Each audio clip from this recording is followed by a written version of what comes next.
Hello and welcome to Illumination Podcast with Nick and Kizma, bringing you ancient wisdom for modern day success so that you can have the mindset to get your life and business set. As always, thank you for tuning in. And if you're new to the podcast, take a quick second to hit the subscribe button in iTunes, SoundCloud, or Stitcher. If you want to get the inside info for this and every episode, as well as some free gifts, go to illuminationacademy.net/podcasts. And now let's dive in to get your mindset for your life and business set. Hello and welcome to Illumination Podcast with Nick and Kizma. And I'm Kizma, and I'm super excited about our show today because we have a really amazing guest. She's been on before, Ms. Elizabeth DiAlto, as the train of truth comes by. Oh my God, I love it. And Elizabeth is just a really fascinating human. She's the wildest soul and also a very precious soul, dear friend of ours, amazing entrepreneur, highly successful. And there's so much that she can share that I know will benefit everybody. And one of the really cool things that we'll have a photo of, I hope, in our show notes are the Wild Soul Oracle cards that Nick keeps stealing from me. I'm borrowing. I'm not stealing. I'm borrowing. Yeah, he has a very close relationship. But I love it. I love that these Wild Soul Oracle cards are for men and women, right, Nick? Well, I think they're pretty clearly not for men. On the like the one where you stand in front of the mirror naked. Well, no, it wasn't that. You didn't do that yet. It just it just seems like they're. Are you going to do that? I haven't done that. When are you going to do it? Are you going to do it tonight? I can do it tonight. Would you want me to do it tonight? Just no Facebook Live as you're doing it. I won't. Oh Facebook God. Live. It'd be unfortunate. I'm down though. You know, I was just like, oh, that. It was definitely like pushing a boundary for me. Of it like, was. do I really want to? But But it was the self love card. It was really cool. and they're also great cards. Yeah, and that's what I wanted to share with everybody. Like Nick is kind of a connoisseur of cards. Like you really do love. Why do you have to out me? Okay, sorry. But he did the Ascended Master, like all those cards. And so when he got Elizabeth's deck, of course, he opened it, which is cool. And he keeps saying, these are so well done. Like that is you say it every time you look one. These are such great cards. I do. Yeah. I mean, the messages are like, they're so spot on. I think sometimes with some of the cards that I've seen is they're really like airy fairy or just Love, Light, and Clueless. Yeah, just like really, really esoteric, and that's cool. That's not necessarily the kind of wisdom that I'm looking for from a card. You know, like it's like cards are just like, man, like give me something that I can, just really that'll really stick with me for the day, or something that I can really like kind of sink my teeth into for this time. And that's really what these are. And Elizabeth's like, she's just, well, everybody, everybody who listens will know, like Elizabeth's just so down to earth. She's really, really direct. And it's just, they're also really beautiful to look at. So, Well, I'll own it. Yeah, yes, I like them. I'm a big fan. Good to know. I mean, they are, like you said, they are woman-centric, but of course, like men are always welcome. Yes, right. And I think it takes like an evolved man to be able to be like, these are clearly for women, but I can still get something out of it. Exactly. So nice job, Nick. Yeah. Okay. Oh, cool. Well, I'll take that. Yeah, thank you. Yeah, thank you. Even if you're just making that up, I'm totally good with that. I'm not. Well, here you are, Miss Elizabeth. Welcome to Illumination Podcast. It's been a while since we had you on the show before, but we got so much feedback that it was one of our best shows. So we're super excited to have you back on. How's your day going? What you doing over there on the other side of the 5? Well, I'm doing great. I went to the beach this morning. Sometimes my work day looks like you better go sit on the beach for 90 minutes before you attempt to do anything. So that's what I did a little listening, got some inspiration. And then I had a call with my team. I did a Facebook Live. So just jamming on some stuff. At the time we're recording this, we're 2 days from opening an enrollment period. So just like tying up all the loose ends, making sure all the stuff that's supposed to be working and uploaded and whatever is all in the right places. So it's a good time. It's that contraction before the next big expansion. Yeah, and that's something I know Nick and I were talking about before we got on with you, is that the three of us are building businesses, and we're doing the kind of work that does command what you just described, which is some space. I love that you're like, yep, call, I got to go to the beach, and kind of do your own sort of cellular renewal before you dive into what is really deep work. And, I saw you yesterday, which was July 4th, and I know we were both working on July 4th, and Nick works a lot of holidays. It's kind of the jam of an entrepreneur sometimes is that whatever day it is, if there's something that is required to be done, like you have this launch and we're going to be talking about that later, you got to do it, right? And as well, one must prepare to be able to do it. Yeah. And, part of it is, there was a post I saw on Instagram today that said it's like National Workaholics Day. And the meme said, I don't have a 9 to 5. I have a from when I open my eyes to when I close my eyes. And I love it. And while I thought that was cheeky and cute, what didn't resonate about it for me is there's a reason why I like to work on holidays. At this juncture in my life, like I'm a single person, I'm not in a relationship, I don't have any kids, like I see my friends on a regular basis. On days when everyone else is off, I love to grind it out and work on those days because no one else is reaching out to me. Oh, I know. Like I love working on Sundays and like I take off a lot of Fridays, you know? So it's cool that we can pick and choose, but I just want to be really clear. I'm the type of person people are like, you must be so busy. And I'm like, you'd be shocked at how not busy I am. But there's cycles and seasons, right? Like I did a ton of traveling this year. I think cumulatively, I've probably traveled for 3 whole months out of the 6 of this year so far, but we're in July now. And a lot of that was spent like wandering, roaming, and not doing stuff. And a lot of it was spent, doing cool things from wherever because I could work from my laptop. But I don't really love to glorify either because it's like what you said. If something needs to get done, I just get it done. Exactly. Yeah. And it's the attitude towards the work, right? It's like if we fester about it and get really nervous and anxious, it just kind of implodes and it becomes hard, and we're not really a fan of hard. I don't think any of us are. It's just being in action, doing what we're doing, but also, hey, we're here to enjoy life, which tell us a bit about your travels. I mean, I know you were in Maui twice. Is that right? The Big Island. The Big Island. Yeah. And you met up with some dolphin friends. I did. Oh, so for years, I think it started in 2013. I would have orca whales and dolphins in my dreams, and they would usually be together. Like there usually weren't just orcas or just dolphins. They would be together. And so I started doing research, and I didn't realize that orcas actually are dolphins.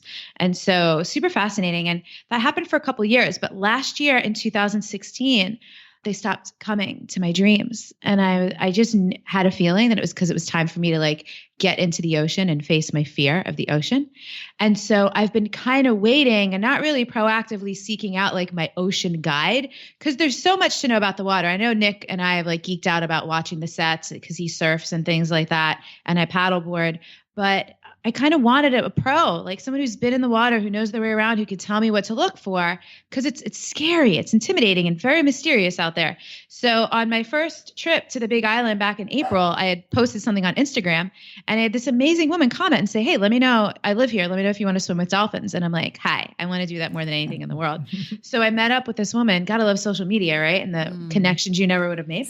And she took me out swimming with a couple of her friends, and like, this is what they do. They lead tours, and they actually travel all over the world. They have swam with sperm whales in Guadeloupe. She has actually swam with orcas in Norway. I was like, are you kidding me?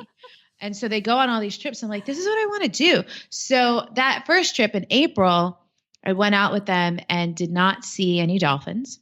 And so that's actually the primary reason why I went back at the end of May into the beginning of June. And our first day out, we swam with the pod of dolphins for probably like 90 minutes to 2 hours.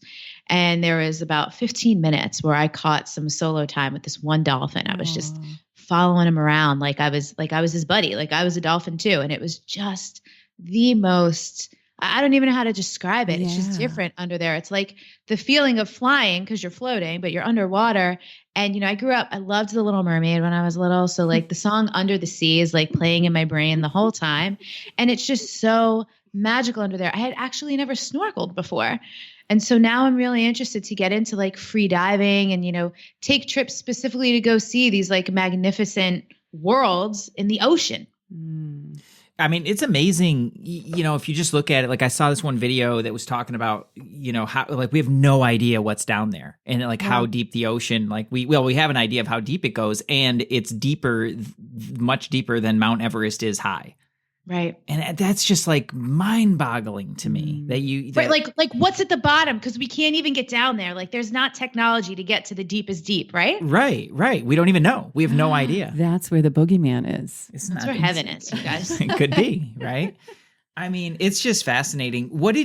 They talk about, and I've certainly I've seen like dolphin shows and that, which I don't see anymore for various reasons, but like, they're such intelligent creatures. Like when you were swimming with them, like what did you kind of pick up around that? Was there like a communication? Were you guys like having a conversation without talking? Like what was going on? So I was very much in awe and very much wanting to respect their space. And since it was my first time like being near them, it was also really fun to see my friends who've like swam the dolphins so many times. They actually play this leaf game.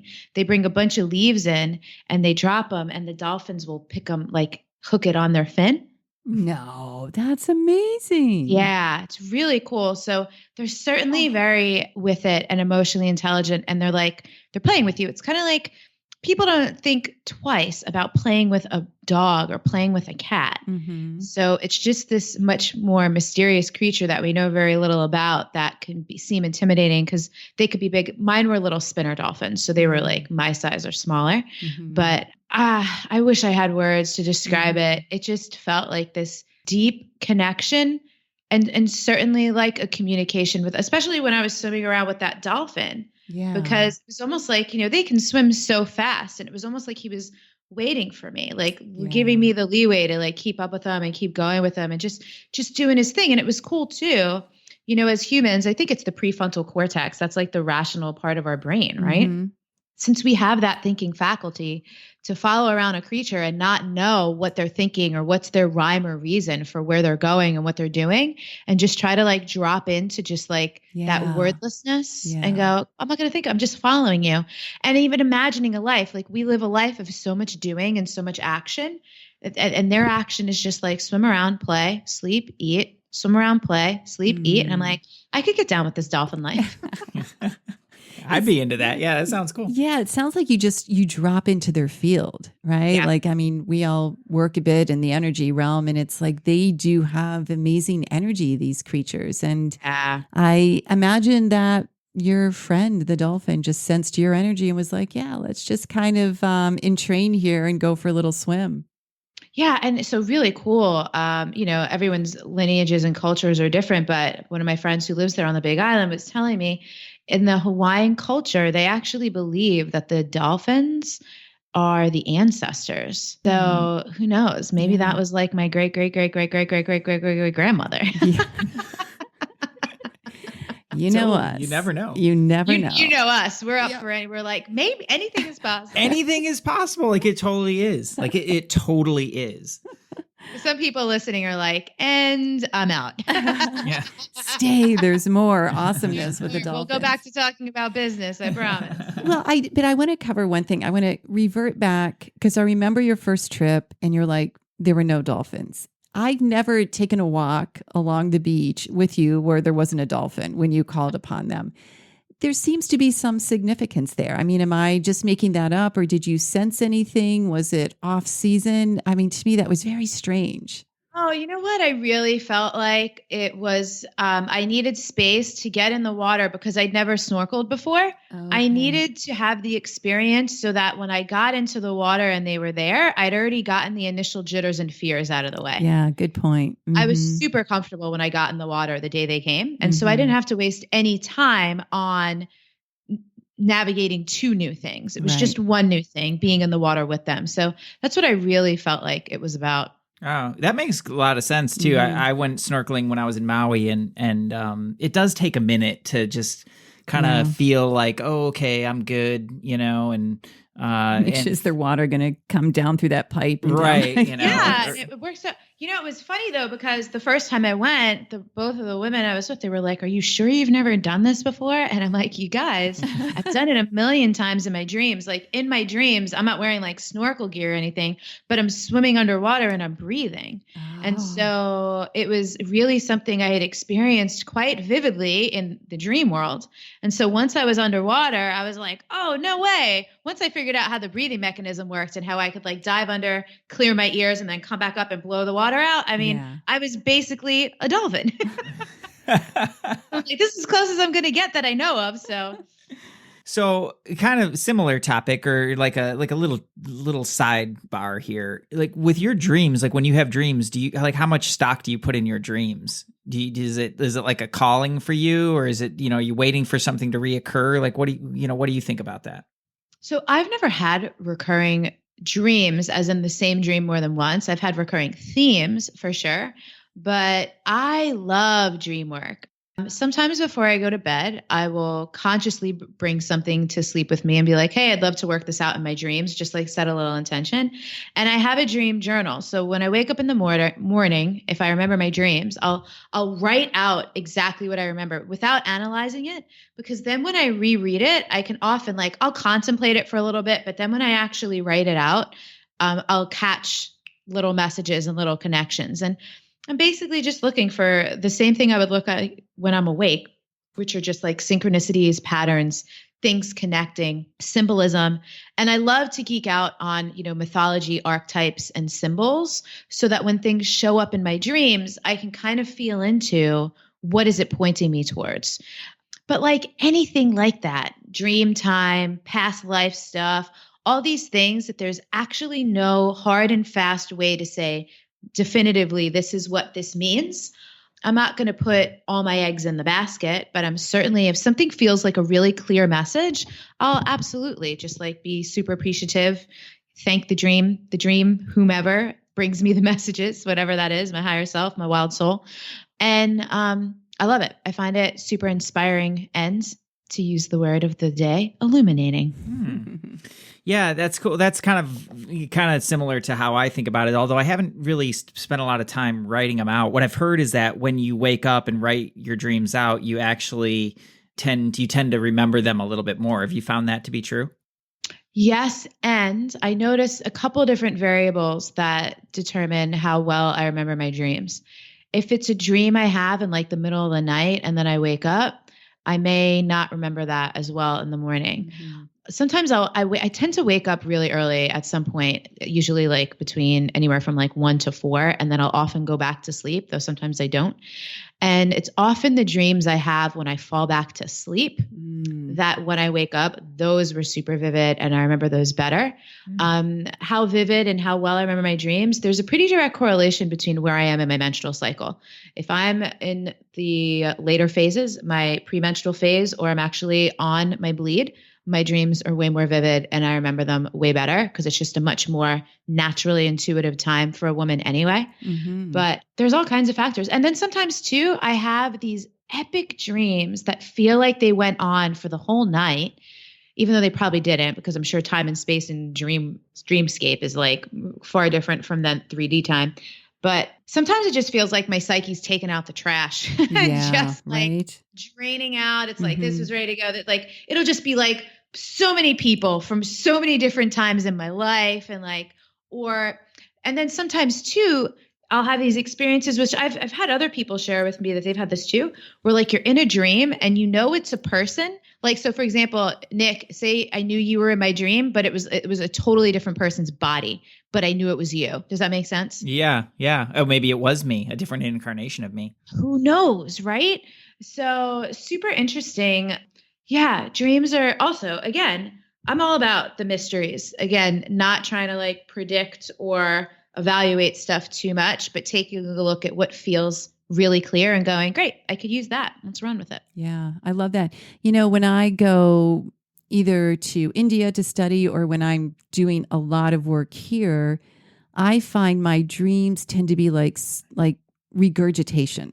Old stuff. It's like you said, just coming up and out so that there's space for the new teachings to come in.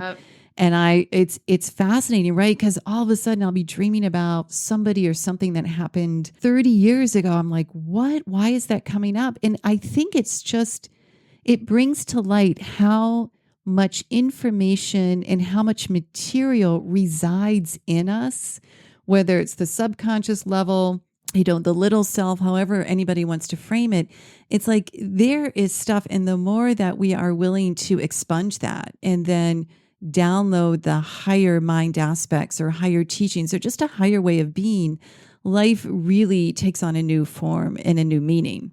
Yeah. And, I also, our mutual teacher, Siobhan, once was saying, I notice sometimes I'll dream directly about what's happening in my waking life. And she once indicated that I need to cut my cords if that's happening. Oh, that's a good point. Yeah, that makes sense. Yeah. Yeah, it starts looping around and then it's just trying to work itself out. It's fascinating. Like you said, though, but we're exposed to so much information on a daily basis. It's truly so ridiculous. Much. Yeah, and it depends too. If I watch TV before bed, I don't remember my dreams very well, and the quality feels like junk food. Oh, isn't that interesting? It's like a bag of potato chips, and oh man. Yeah. Well, thank God House of Cards is over, Nick, because oh my God, I can't even. I think it was like the third season. It got so violent, I had to stop watching it. Yeah. Meanwhile, I am like counting down the days till Game of Thrones. You too. Oh, man, you too, I Game can't of wait. Thrones. Oh my gosh. Yeah, I had to stop that once that one guy got his head like. Yeah. We all know the scene. That was season 1. And that's when I stopped. I couldn't handle. It was like a melon bean just imploded. So gross. Yeah. So gross. Let's move on. Hey, I wanted to ask you, I don't think we've ever actually had this conversation, really about Wild Soul and like where you came up with that. Like when I hear it, it's just like, oh, that's Elizabeth. Like it seems so natural to me. I've never really even bothered to question. Like it's on your birth certificate or something. Yeah. Like, oh, Elizabeth, like Wild Soul. Here she comes.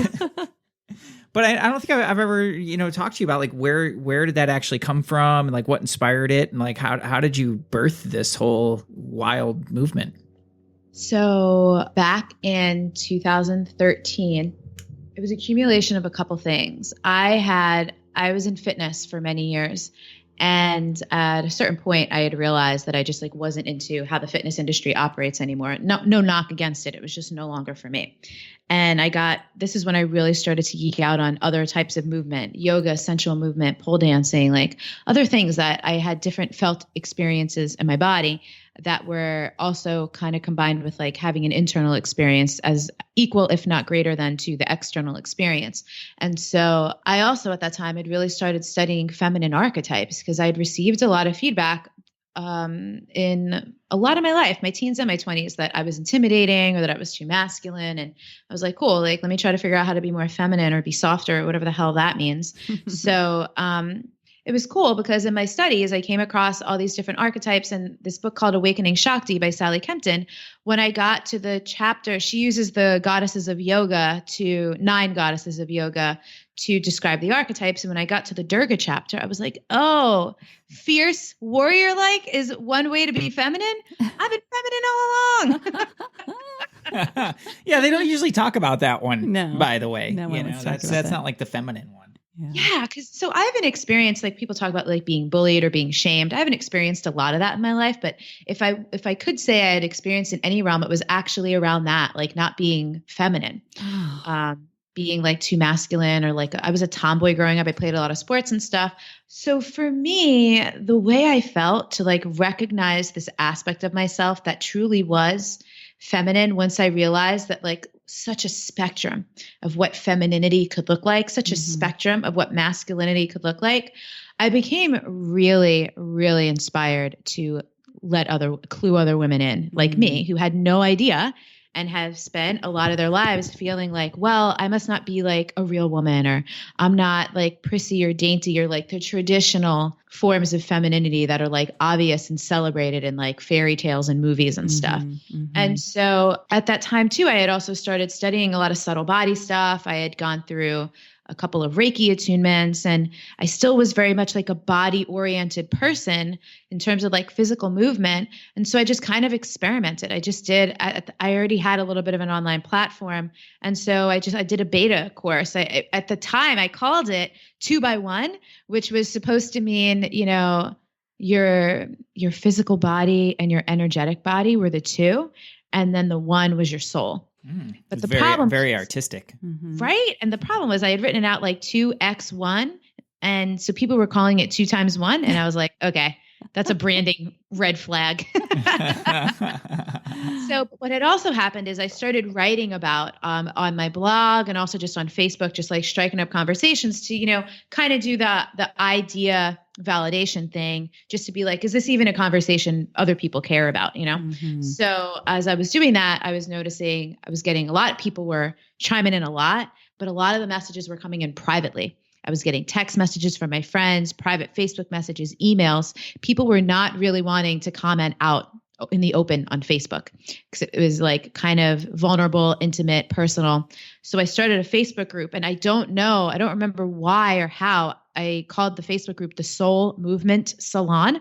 And then many months later, when I was like going through the whole branding and creation, I had hired a creative director, and we're literally sitting on the beach in Venice, like with our notebooks out at the end of Rose Avenue in Venice Beach, if anyone's ever been there.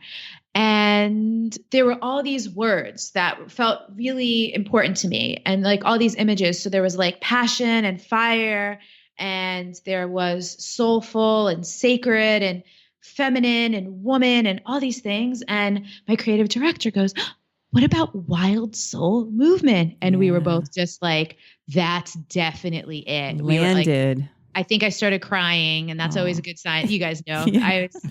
The truth cry. The tears of truth, just like the train of truth. Mm-hmm. So that was it. Wow. That's really cool. I mean, like I said, it just so suits exactly what you do.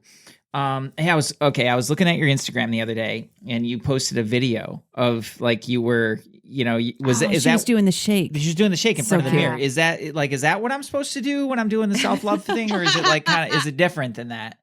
I think the self-love is more of just like looking at yourself and repeating, I love you, isn't it? Oh God, that feels uncomfortable for me.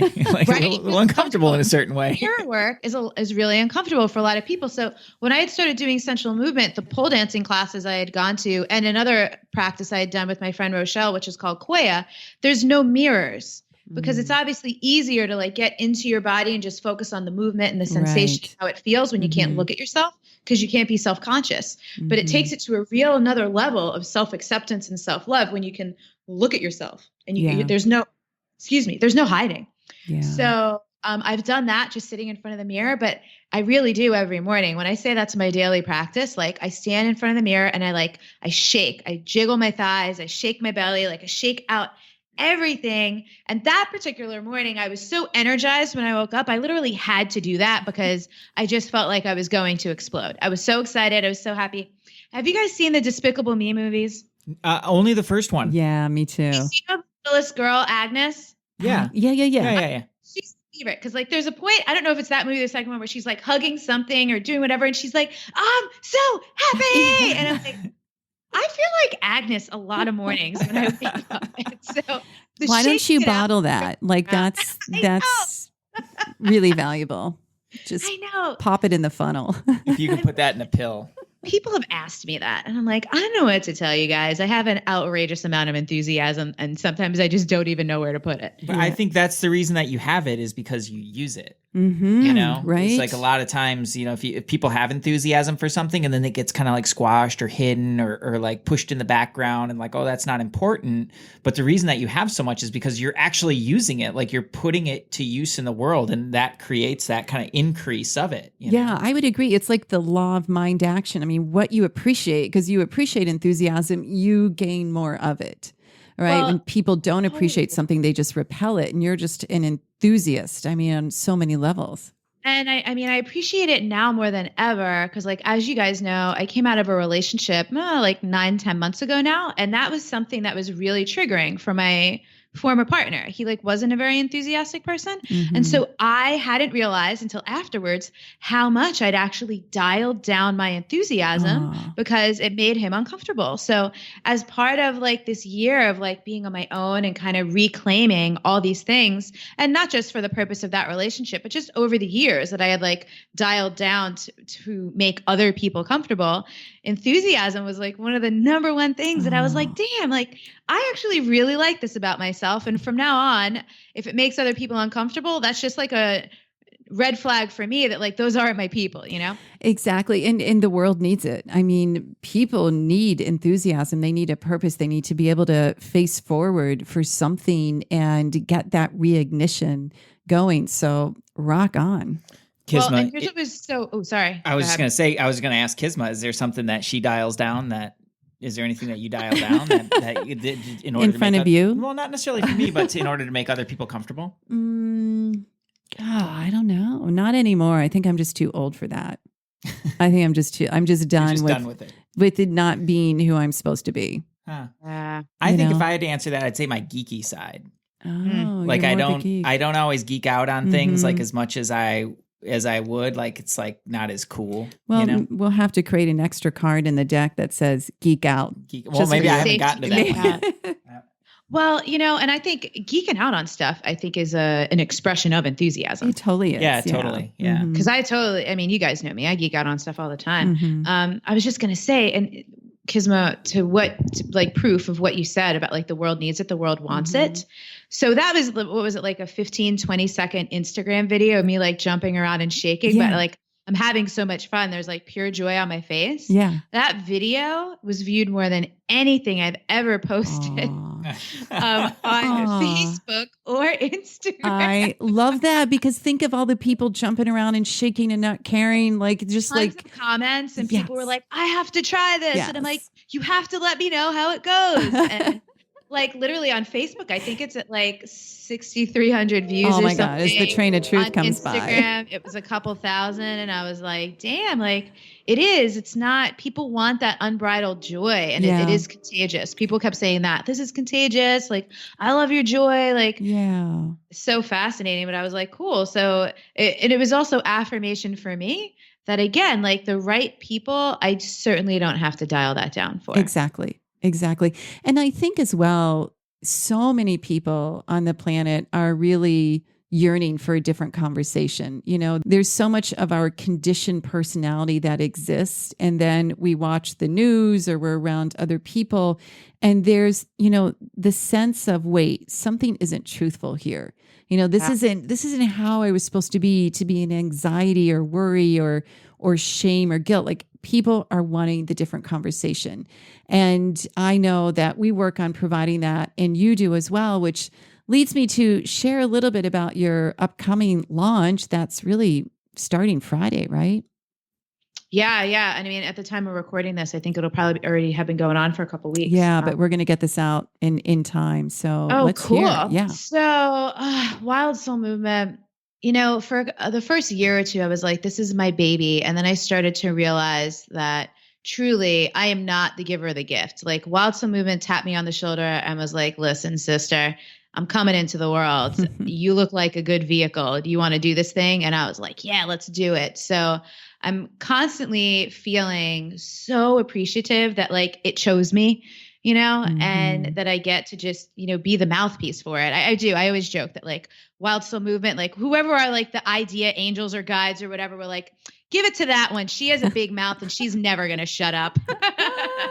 That's awesome. And 3 years later, I still haven't shut up, and it just keeps growing and it gets more exciting. And so a lot of these, what you were just saying, Kisma, I love about people are wanting a different conversation, except, and I know you and Nick and I have talked about this a lot, many, many times offline. There's a way to have a conversation that is a bypass that goes, well, I don't want to look at the news and I don't want to deal with any of these things. So let me just block it out. Yeah. And that's not healthy. That's like if you had a cut with dirt in it and you didn't clean the cut and you put a Band-Aid on it, that's going to get infected. Stuff's going to fester there. That's not helpful.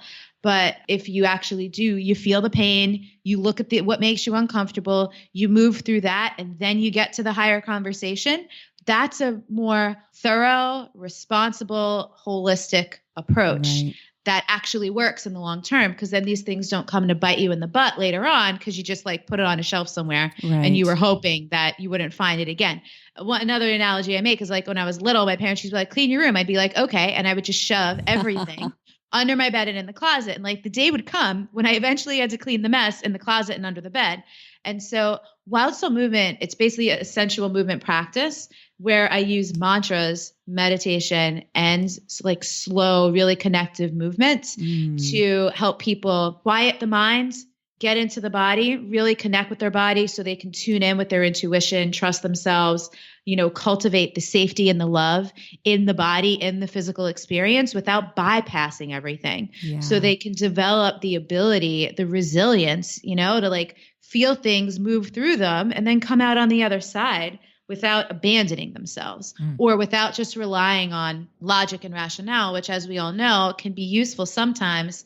But if it's the only thing people are relying on, it's really inefficient. It's much more efficient when we can connect with our intuition. Yeah, it is. But and have it be guided also by, your logic, reason, your intellect, that part of it. But if that's the only thing you have, it's just, it's not. It's empty. It's not enough.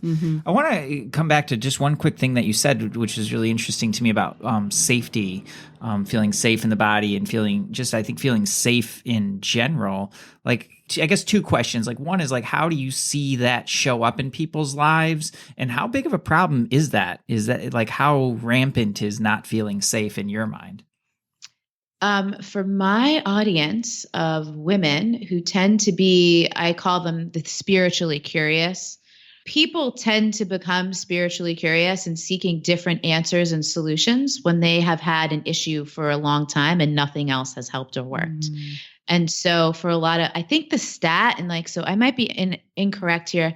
It's either 1 in 3 or 3 in 5 women have experienced some kind of sexual abuse or assault. And whether it was when in early childhood or whether it was when they were already a teen or an adult can affect people differently. But when someone has had some kind of physical trauma in their body, and they haven't healed that and they haven't been able to complete the trauma response, having that imprint in their body and they're existing in life, consistently attracting things to reactivate it so they can complete the trauma response. And so that's why a lot of people just have old trauma in their body to varying degrees. It doesn't even have to be a physical or a sexual assault. It could just be an injury. Like I've turned my ankles many times and I still I get really shaky on my right ankle when certain things are happening because it reminds me of what I was doing the last time I heard it. And so when we have those imprints, we don't necessarily feel safe in our bodies. We're not necessarily going to do certain things or maybe go certain places or allow ourselves to be enthusiastic or outgoing or have fun doing something if it feels like there could be any kind of potential threat. And some of that is, it's existing in the physical body. Some of it is like a nervous system response. So anything people can do to be moving these things out of their body, being able to face it and realize what it is. So the natural set point becomes safety instead of, those triggers still existing. And I know you guys with all the energy work and stuff that addresses that on the energetic level as well. I know you know what I'm talking about. So I find it to be huge for many people for many reasons, not to mention as well, women, especially here in the US, we are objectified and sexualized. Our bodies are from the time we're very young. And so even just walking down the street and being catcalled, that can feel threatening. Yeah. So, I noticed the difference. I spent a good chunk of time in Europe earlier this year, and the difference between, a man might say something to you there, but if there seems to be, not across the board, but largely far more reverence for woman and female form than here in the US, where it's almost like more of an entitlement, like you're here for my viewing pleasure. Yeah. That can be really intimidating. Yeah, it can be. And it just give a woman or strip a woman of a sense of purpose as a human being. Because it is so prominent. I remember, I don't know if I've told the story, but when Zoe was just a little, probably 2 years old, we were visiting my mom and dad in Ohio, and there was a shopping mall nearby. And I took her, and there was this man who was seemingly not hurtful. He was older gentleman, and he just thought Zoe was the cutest thing. And she was super cute. But he said, come here. And I was standing right there. And she ran up and he said, I want to give you $1 because you're so cute. And I was like, what? Oh, man. Wait a minute. And it just hit me. I was like, no. Thank you. See you later. At that age, being paid some money because she was cute. Oh, it's bad. It starts right. Yeah, dang, that is just not healthy. Yeah. Wow. Yeah. She was all for it. And I was like, no, let's go. Yeah. So to circle back to the question, it's to help women have a felt sense of like embodied safety, but also sacredness. And when you can access your intuition and you're feeling your body signals, you're like, oh, this body can do way more and way cooler things than just visually or sensually please others, you know? Yeah. Yeah. I love that. Yeah, that's really powerful. It's something that I've seen, in my work, with energy mastery and working with people in that way of like, I never really realized like how big of a deal that was and what a limiting factor, just not feeling safe. And also like how pervasive that actually is. So I really appreciate hearing about that from your perspective and certainly from a woman's perspective. Yeah, it's great. Yeah. The Wild Soul Movement Summer School, is that what it's called? That I've been doing this free series, this 10-week series where I'm basically deconstructing a lot of the topics that come up on my podcast and that are also part of Wild Soul Movement, just to go a little bit deeper with people and create some worksheets and checklists and guided practices and stuff for the common questions because it's super interesting. And obviously like with any program, like not everyone's going to be able to invest in the program for whatever reason, or just choose to for whatever reason. So it's just that's a free resource, which has just been a bunch of videos on my Facebook page. And we've been making some blog posts too. That's awesome. And the actual course, tell us a bit about that. It opens Friday, and I know people will be listening to this post that, but it'll still be accessible. Yeah, it opens Friday, July 7th, and it'll be open for enrollment this year through August 4th. I like to give people time and space to like I think it's so feel great. Into it, see if they really want to be there. I even wrote something on the sales page this year that was like, listen, the experience of the program and the community is way more important to me than people's money. Like I really only want people to join if they really want to be there. It's the same reason we don't have like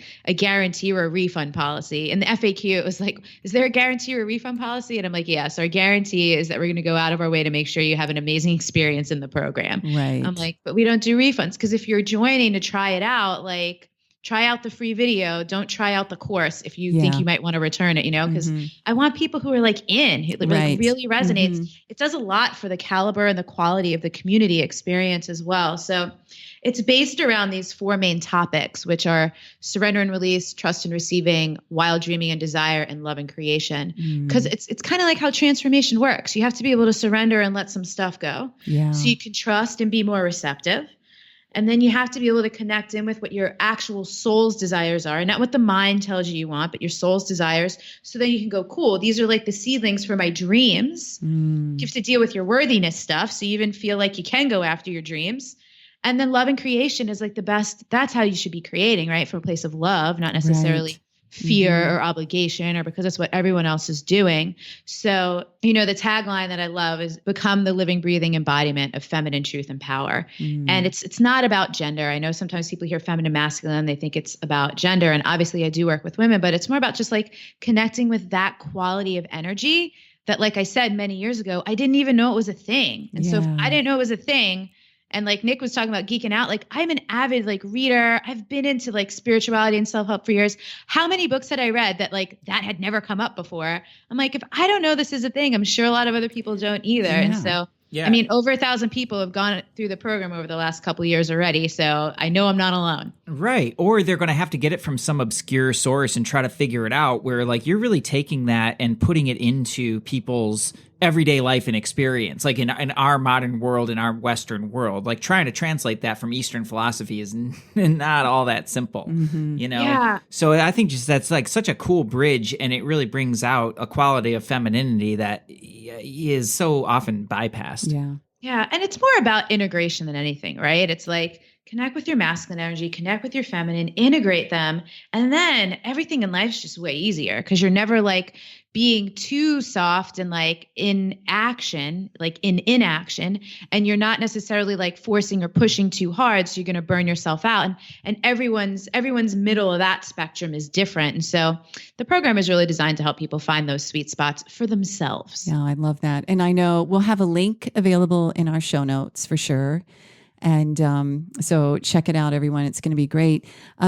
Before we go, I want to circle back to you because Nick and I both adore you so much just as a human being and seeing you work and seeing you sparkle and create. So I'm curious, in the future, what do you see, or do you see, or what do you want to have happen? Is there like a bigger vision brewing for you?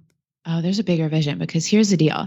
We're still operating in very much of like a patriarchal culture, meaning just like these systems, inefficient, outdated systems, whether it's just like the way our government works, whether it's like the oppressive systems, like, racism and privilege and like all those types of deeper, heavier things. There's just like a lot of stuff that doesn't work on the planet. Yeah. And so there's a massive ripple effect when you can empower people. And my chosen population is women, because that has been one of the oppressed populations. It's been like, we want you to be confident, but not too confident, because then we're uncomfortable. It's like, oh, have self-esteem, but like, calm down a little bit. Now you're too much. Speak your mind, but not too loud. Not too much. Yeah. Stay polite and pretty. And so, when you can really help people, and I'm not empowering anyone. I'm just facilitating processes for people to empower themselves. I'm not giving anyone a voice. People are finding their own voices, It's just when you can do that, the ripple effect is like outrageous. We've had women in our community. We helped 2 women leave abusive relationships this year. We've had women like let us know that they're engaged before they know that their families know. Like, there's also that thing about having a sisterhood and having safe space where people can connect. And because one of the big things with women too is a lot of women don't trust other women. They've had experiences of women being like competitive or like catty or nasty and jealous and stuff. So to also heal that wound, just like the collective feminine wound of how women relate to each other out of survival sometimes, is like, there's a lot of ripple effects that we're working. So my big vision is this. Last year, I started training instructors to teach classes. I created a class format.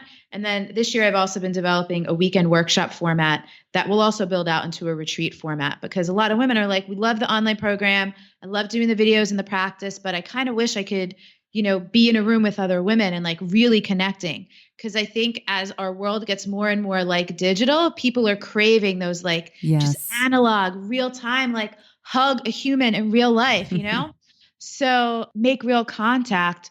So I see being able to be thoroughly represented in both spaces, like online, but also offline. And so to just keep training up my teacher squad, and they're doing cool things. They're running like class series and all these things. And eventually they'll be running the workshops and retreats, and we'll have women who could speak other languages in other countries. So I see these like circles and these experiences happening all over the planet, so that people can really just connect and come home to themselves and feel confident and safe and okay to just like be who they are. Yeah. I love that. A true global vision. It really but is. with the mechanism to actually put it into action. That's what's I think really unique and very cool. Yeah. I hear a lot of people like talk about, oh, we're going to change the world and yada yada, but then like, what are you going to do? Like, oh, I'm kind of busy today. Yeah, I'm going to go smoke a joint and just like chill. No, but you got the team in place. Like, you're building the team. That's amazing. Like, that is so freaking cool, man. That's really amazing. Nick is inspired. I am. I'm super excited. I'm fired up about it. I'm going to geek out for a second. I don't even care. Like, I think that's amazing. No, because, like I've been really blessed to have, strong women in my life, like Kisma. She's no joke, and Siobhan and others like that, like really strong women. And it's really meant a lot to understand like what that is, and to see that in action, and also to see some of the struggles that come with that, like really stepping into that. And nobody like there hasn't been, as far as I've seen, a place to really explore that, except for Wild Soul Movement. Like, it's so powerful and it's so cool. So yes. Yeah. I'm going to geek out. Geeking out on it is freaking awesome. Yeah. And I mean, we talk about this all the time. It's like, it's not that it's all about us, right? Like, we do all this work on ourselves, but like, it does start with us. Yes. So you can't really be shaking your fist at other people if you're not cleaning up your own backyard. Mm-hmm. This is true. Yeah, totally. And I really loved what you said too about like, you're not giving somebody their voice, you're helping them to find that, and that to me is what lends the real power to the movement itself. Because if you were taking that all on yourself, you'd be so limited in what you could accomplish. But, putting that power in their hands and providing processes and systems in order for them to access that, man, that's, you can take that. It is a worldwide. movement. Yeah, that's why it's a movement. That's great. Amazing. Elizabeth, on a personal note, anything that has dropped into your bucket list that you've yet to share with another human being? Oh, that's a good question. Well, since I'm embracing my enthusiasm, I pretty much share things as they come up. Anything that has dropped into my bucket list that I have yet to share. Some little seed of a desire of something you want to do, but you're like, Well, I mean, this won't shock you at all, but I have got to get to Israel at some point, and I've got to stand in some places where Jesus Christ stood, where Mary Magdalene stood, and just see what happens. Oh, yes. Yeah, that's awesome. That's some really channeling energy there. That's going to be pretty awesome. All right. So be it. So be it. Yeah. Any last words, any tips, information, shares for our listeners out there? Yeah, I just want to say, if you're listening to this podcast, keep listening. Nick and Kisma are two of my favorite people. And, I've spent a lot of time in a lot of different circles and a lot of different spaces with a lot of different people who are very self-proclaimed around their authority to speak on certain things. And what's cool is you'll never catch Nick or Kisma proclaiming themselves. So I'm going to go ahead and do it for them. And these are just people who are just so deeply well-practiced, and like they're integrating and they're doing their own work all the time, humbly and diligently. And so this is just a good place to be. So I just want your listeners to know that you guys are the bomb, and I love you. Oh, thank you. I'm getting teary over here. I'm getting a little teary myself. Thank you. We love you too. We love you so much. Thank you. Thank you. Well, thanks for taking the time to be on. Super excited for your venture, and everyone will have some information in our show notes. And Nick, Elizabeth, love you both, and let's go rock our days. Bye, y'all. Thank you. Peace. Namaste. Hey, thanks for jamming with us today. And if you enjoy Illumination Podcast, please go ahead and share it with someone you love. Give us a rating, review, download our podcast. And remember, you can find us at illuminationacademy.net/podcasts. Talk to you soon. Namaste.